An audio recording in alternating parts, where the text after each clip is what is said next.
I still remember it to this day. I was sitting in my school library. I was revising for a physics test that was coming up in half an hour, and I got an email saying, "Hey, you've got an update from King's Apply," because I applied at King's College London. So I got really worked up. I logged in and went into the portal. And as I did that, I can still remember, the heart rate increasing. You can literally hear your heart thumping in the back of your head.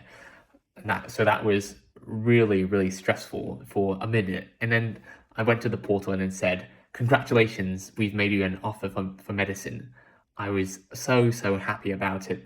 It was a university that I had wanted to go, and I got in for medicine, which is what I had wanted for all this time. So I'm very, very happy about it. That probably affected my test performance as for that physics test.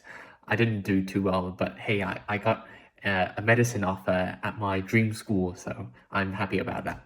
My perception of the UCAT, I didn't know a lot about the UCAT, what's on it. I only knew that it's the medical school admissions test, so I had to do well if I was to get an interview and ultimately get an offer.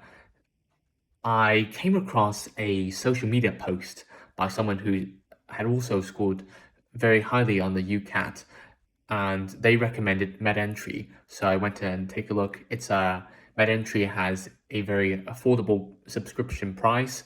It's got a lot of questions to practice to learn the content.